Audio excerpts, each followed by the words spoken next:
And then I want to go back to his point where he doesn't want to talk about the root cause to a lot of these situations. Well, I mean, if he read maybe a couple of history books, he will understand the effects of slavery, the effects of Jim Crow, the effects of redlining, the effects of segregation when it comes to when it came to schooling, when it came to job opportunities, when it came to higher education, when it came to healthcare, when it came to loans, mortgages, and insurance, when it came to just the essential things of living.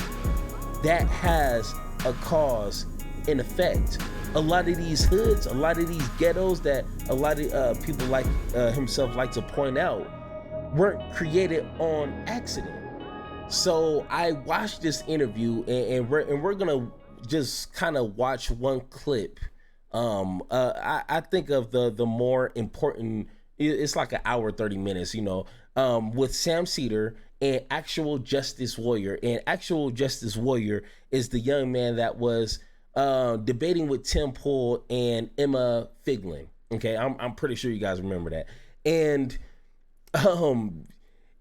the conversation is really revolving around police reform, police data, and compared to a lot of things within like a 5 year period. And the whole conversation was good. You know what I'm saying? I don't think Sam Seder steamrolled Actual Justice Warrior, but I don't think he really put up a decent fight to say that, the Justice Warrior actually won. The Actual Justice Warrior actually won. It was a really good conversation. But once it got towards the end, and this is what we're going to watch, when it comes to essentially what came first, the chicken or the egg. Does poverty cause crime, or does crime cause poverty?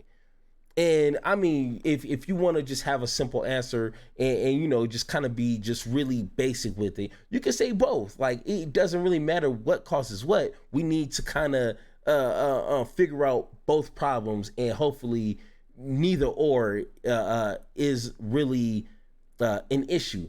But let's go ahead and watch this clip, and we're gonna have that conversation. I'm asking you specifically. I know that you're arguing that you think crime creates poverty, but I'm asking you now, do you think that poverty creates crime? I think in certain circumstances, I'm sure it could happen if you go down to a certain level, for sure. But I think that what does in that order mean, to if you build, go down to a certain level, what does that mean? if you're like, well, we have like, well, actually, even that is a bit of a dubious notion. So like American poverty, like you would acknowledge, is relative poverty compared to poverty in like the third world. I mean, like you understand that somebody in the United States of America in poverty would be under $12,000, which would be different from somebody who's living on $1.50 a day. Like, well, under you understand that $12,000. that poverty is really a function of purchasing power, right? Obviously. Sure, purchasing power could have an impact. I mean, Yeah. that's. I think it's the main. Yeah, we all poverty measures are a function of you can the state, adjust right? it for sure. Right. I mean, So I mean, this is just the start of this conversation, but I hope he wasn't implying like, hey, don't worry about American poverty because it's worse in third world countries. Like, I hope he wasn't trying to make that comparison, because I don't care how much they make over there. We need help here. Like, who cares? I mean that's a sad thing they live in, but just because $12,000, which I don't know in what state you're even trying to survive off of $12,000 is nothing. You are not doing anything with $12,000 in America. So it's like Sam said, like, it's all about purchasing power. And if you don't have that purchase power, you can't do anything. No matter if you're here or in a third world country, it doesn't matter. So I hope he wasn't trying to like, hey, well, it's not as bad as over there, so like we should just be happy. Like, I hope he's smart enough to not try to like make that his argument, because that's weird. you I mean, if you had no stores, there'd be no theft of stuff in there, and that's not really relevant. But okay, yes, I understand that. You Yes, typically need if you are living in America and you are poor, theoretically, well, you have access to more stuff than, let's say, you live somewhere else. But yes. You do? Okay. Okay. Okay. All right. And Yeah, so you're talking about relative poverty. So I'm saying at a certain amount, yes, when there's like genuine desperation, like I could see circumstances where that's happening. But what we typically see is that crime is driving the poverty. Like when these people steal from their areas, when they damage places. What do you think drives crime? What I think drives, I think people, a certain percentage of the population is going to be. Okay. Now, I need you guys to pay attention. And I probably watched this clip here like 5-6 times because I'm trying to understand what he's trying to allude to. Like sometimes you gotta like really decipher what they're trying to say, because a lot of people are not gonna just say what's on their mind. They're gonna try to, mix it in with a lot of vague terms, and you gotta really listen in, okay?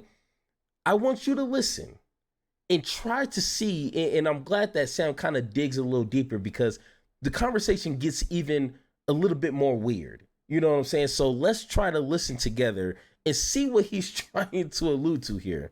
I think people steal from their areas when they damage places. What do you think drives crime? What I think drives, I think people, a certain percentage of the population is going to be criminal. They need to be removed from society. So I would say human nature would be a good example. Human nature. Human nature. Yeah, it's a small percentage of the population that exhibits. So human nature, that's something that is just eternal in you. Like you just have no option but to follow. Like it's just something built in you. Like in your brain, in your body, in your molecules. That's human nature, okay? Remember that. Good example. Human nature? Yeah, it's a small percentage of the population that exhibits like a deviant kind of behavior. Okay, so what do you think drives the majority of crime? I just said that. Oh, you think it's just people who are born criminals? I wouldn't say born criminals, but people who, when you don't have the proper deterrence in place, will commit crimes, yes. Now, please remember, write this in your notebooks. He said when people don't have the correct structure to kind of persuade them to not commit crimes. He's essentially saying that people don't have that kind of structure in their communities to where they feel free to just do crimes, okay? The proper deterrence in place will commit crimes, yes. And those deterrents could be police deterrence, like I said earlier, or wait. social deterrence, or whatever. Not like everybody is subject to the same deterrence, right? Not necessarily. Explain this. So I'll give you an example. So in New York City, disproportionately, the people who live in public housing happen to be Orthodox Jewish people, right? They do not commit crimes at the same rates as other demographics. They're in fact among the lowest. They commit crimes near around where Asians do. So they're probably better than your average middle-class white person in the city of New York. I think that they have a stronger social structure than other groups in the United States of America, even if they're equivalent in poverty levels.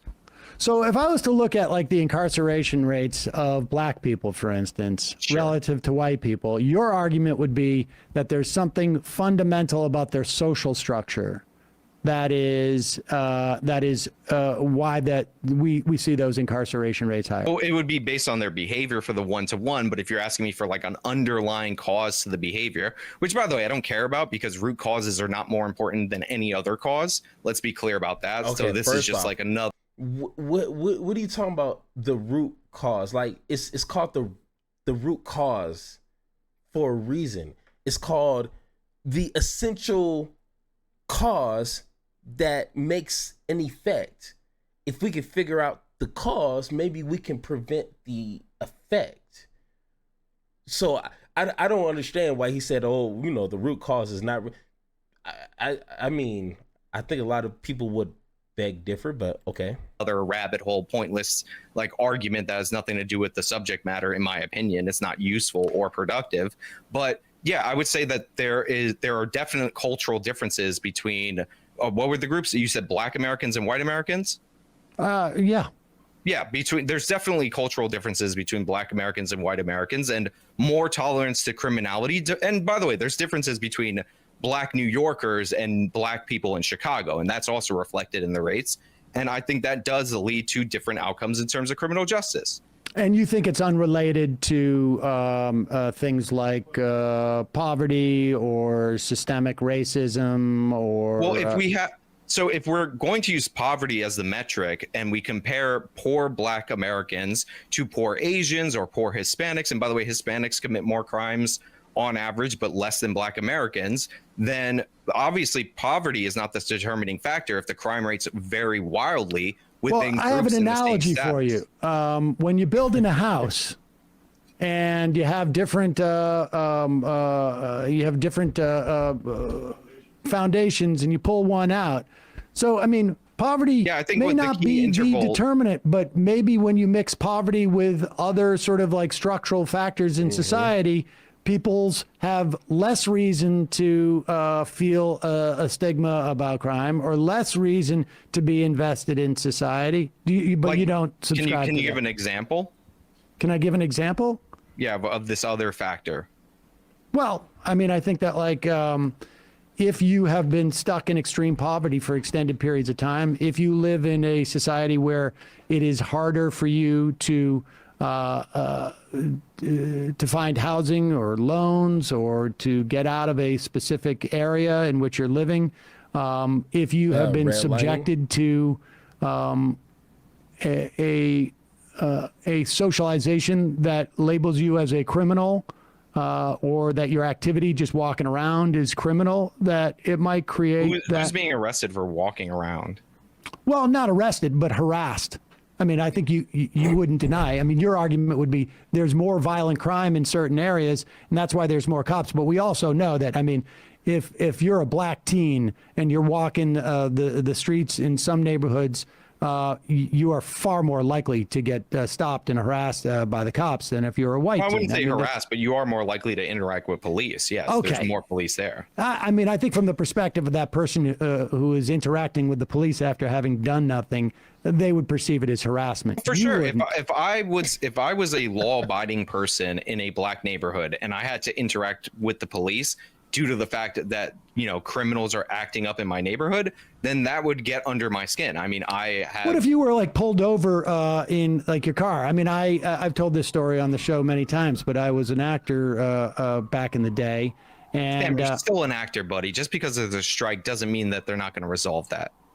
No, that's true. I do some voice work, but nevertheless, I was on a sitcom at one point, and it was a majority Black cast.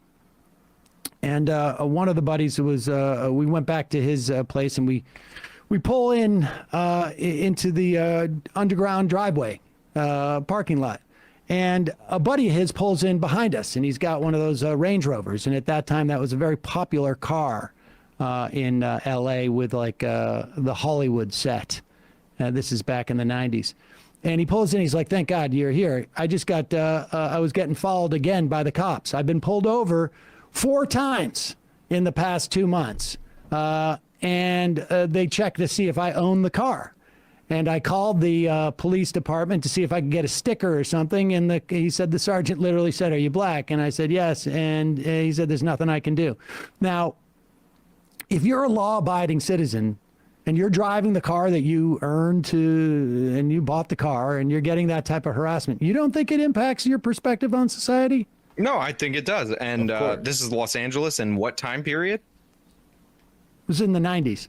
Yeah, I mean, there's obviously, you know, there. But you just conceded to me that this happens to 17-year-old boys in. I mean, you could call me crazy, but I don't think you're saying that your friend turned into a criminal because he was pulled over. He seemed like he was really annoyed. I think if that happened to me, and I didn't have a nice car, but rather I just got stopped every time I walk out of my house, or stopped, I don't know, once a month every time I'm out of my house, which is not hard then to you find start as an committing experience. rapes. Like I don't. No, where are I you would going with start this? having a far less respect for course. society, and far less a perspective on that. Yeah, I definitely think that. I I mean, don't know look, if I would rape, but I understand you don't watch my like you don't watch any of my videos or anything like that. But I said repeatedly, I think the warning needs to be brought back in terms of policing. I think writing tickets for expired registration when you're in areas with elevated rates of shootings, all that does is piss people off and turn the community against you. So there's definitely better ways to implement policy to get the community on your side. Like I've been a huge advocate for consent searches, which is and this started in St. Louis in the 90s. All right. So I think they're pretty much done with that conversation. All right, so let's go ahead and have this conversation. All right. To start backwards, okay? If you're constantly getting pulled over for little to no reason, and like Sam and a lot of people that I know, young and old, kind of experience something similar, it's going to have a negative perspective on policing, obviously. So maybe that's kind of the policing's job to kind of figure out, and not just like, hey, we should just treat, cops with the utmost respect, even though that a lot of policing is taken advantage of and kind of mistreating people a lot. So like, I mean, that's a obvious there. But now to what he called me crazy, okay? Call me crazy, okay? It sounded like he was alluding that black people just have a human nature to commit more crimes, okay? If you were taking notes, he said a small portion of the population just have this human nature to just commit crimes, okay? And when Sam was kind of asking a little bit more probing questions, he said black culture is kind of the reason why a lot of black individuals commit a lot of crimes. Now, it's two things with that. He hit on one point, and I don't know why he can't just easily flip the argument. He said a lot of crime is committed when there's not a lot of structure or a lot of deterrence against crime that's in a community. Well, I can say the same thing when it comes to poverty. If there's not a lot of structure, if there's not a lot of things, a lot of opportunity in a community, that will kind of cause a lot of crime in that area, if that makes sense.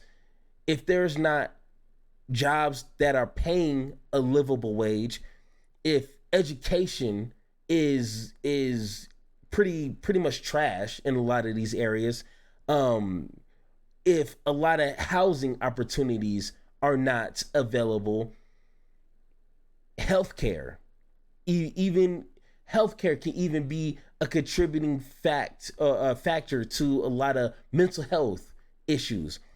If all these things are vacant in a lot of these communities, what do you think people are going to do? They're not going to just sit around and starve. I tell you that right now. A lot of these people got kids. A lot of these people got bills. They don't want to be homeless. So they're going to do what they have to do to survive. Now, of course, there's a lot of people that just rob, that just sell drugs, that just commit crime because they just want more. They don't need anything. They just want. And those kind of individuals should be in jail.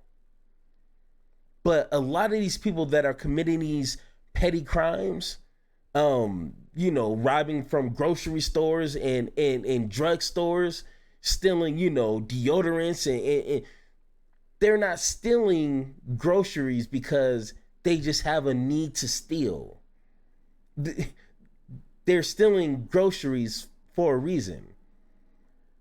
People that go into, these Walmarts and stuff, they're stealing because, I'm not saying that I know some individuals, but they do this because they need money.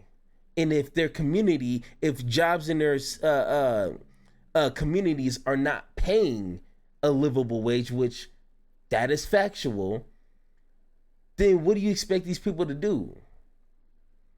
Now, I'm not giving a green light, or I'm not trying to be sympathetic to these people, but if the government and we as Americans are not trying to solve the root cause of these crimes, then why should anyone complain? Maybe we need to invest into these communities and see if anything changes. And then I want to go back to his point where, he doesn't want to talk about, the root cause to a lot of these situations. Well, if he read maybe a couple of history books, he will understand the effects of slavery, the effects of Jim Crow, the effects of redlining, the effects of segregation when it comes to when it came to schooling, when it came to job opportunities, when it came to higher education, when it came to healthcare, when it came to loans, mortgages, and insurance, when it came to just the essential things of living, that has a cause and effect. A lot of these hoods, a lot of these ghettos that a lot of people like himself like to point out, weren't created on accident. Black people just didn't gather on their own accord and just decide to just create this place as a ghetto. That was manufactured. That was created on purpose through laws and legislation and segregation. And of course, in the 50s and 60s and beyond, obviously, the government and half of Americans, they were interested in putting money and time and opportunities into these predominant black areas. So what do you think is going to happen? Situations like that have an effect that is beyond just a couple of months, a couple of years. These families who are living in these areas, they have kids, and those kids are stuck in these areas.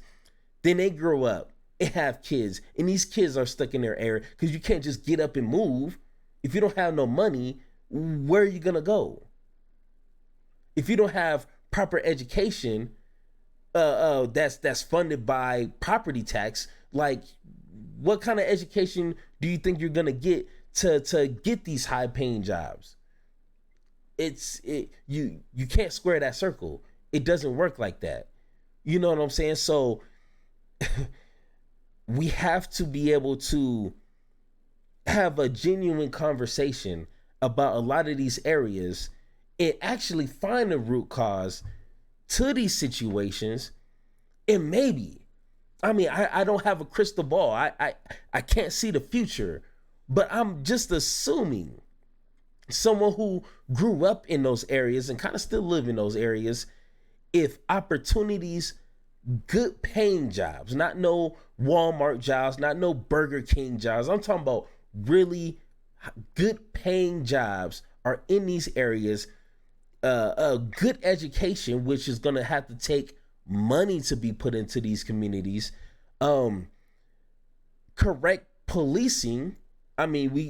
Just because you throw more policing in the area doesn't mean crime is going to be lower magically. No, that's not how that works. If we actually looked into these situations and tried to find solutions for these high crime areas, maybe crime will lower. It's just kind of basic math here. You know what I'm saying? So, I mean, the conversation could go on forever because then, we could talk about incarceration, police brutality that actually is a factor in a lot of these areas. And we can easily go into policing when it comes to black and white individuals. It's disproportionate. Paying for these two types of people are disproportionate. Like, it's so much of this conversation that needs to be had with individuals that are being honest. And if we could be honest, we could come with a solution. And with solutions, hopefully comes the results of less crime and more productive individuals in America. I mean, because that's what we want at the end of the day. But if you think I'm crazy, if you think black people are just more inherently evil, more inherently prone to be criminals, let me know in the comments. And I mean, we gonna have that conversation. Thank you for listening, and don't forget to join the conversation by subscribing. Make sure to tune in next time, and like always, power to you, power to me, power to the people, power to the pod.